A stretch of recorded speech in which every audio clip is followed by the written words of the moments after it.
One of my joys in normal years is going to the Walsingham Youth Pilgrimage, even though that means sleeping in a tent and coping with, at times, extremely challenging weather. It's a wonderful experience to spend time with hundreds of young people, especially when we worship together in a circus big top.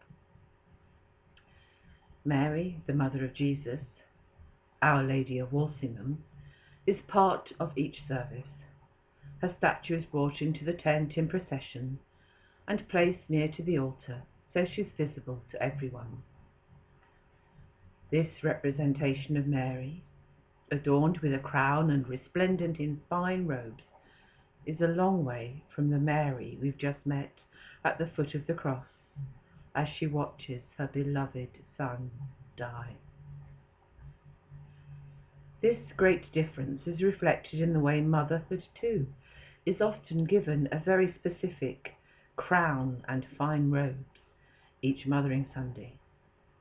It is a great time for celebrating all that brings joy in special relationships.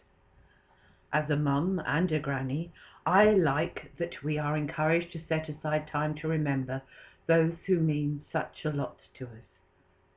And a thoughtful present never goes amiss. But if we only engage with the special occasion, let's pretend everything's fine, understanding of mothering in all its guises, we miss so much that we can be thankful for on this special Sunday at the midpoint of Lent.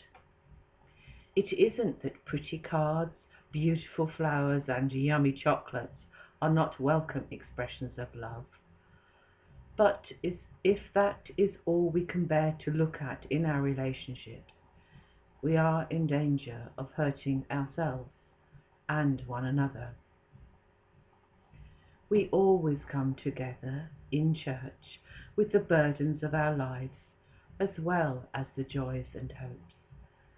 Mothering Sunday is no exception, and each of us will, today, be able to offer to God our true feelings and experiences on this special day. This year, for the first time, I will not be sending a card to my mum. She died recently, and therefore, as for so many, today is difficult. However, when I dug a little deeper into my emotions in the run-up to today, I realised that I have received mothering from many different people over the years, and that has brought me some comfort.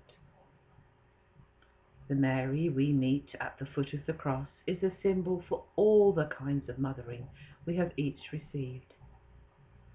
Seeing her there, without fine robes and a crown, bereft and heartbroken, we realise she has experienced the joys and sorrows of motherhood. Her early days as a mum were difficult. She was a young woman, pregnant before her marriage, forced into a long journey when her baby was due, and, for her family's very safety, compelled to become a refugee. Of course, there would have been times of laughter, joy and celebration too.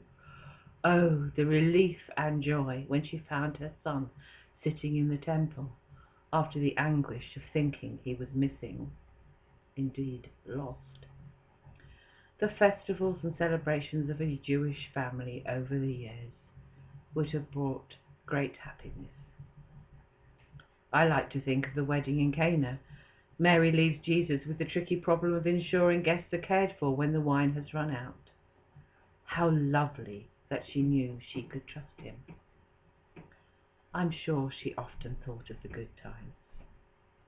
But throughout those happy years, I wonder if she also remembered Simeon's words on the joyful day she took her son to the temple.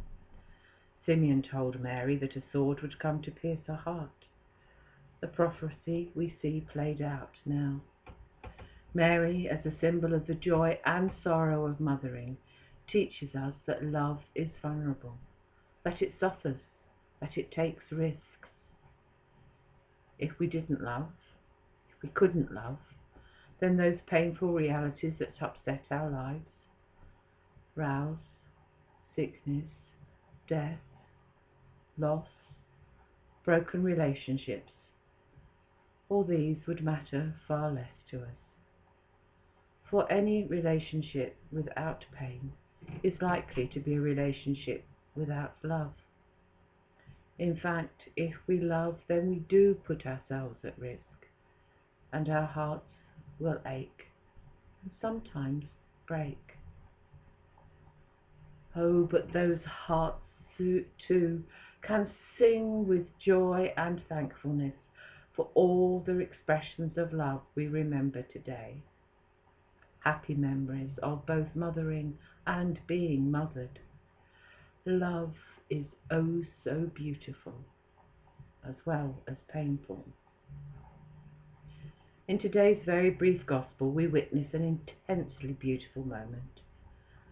Jesus hangs on the cross with his mother and John, the disciple whom he loved, standing together nearby.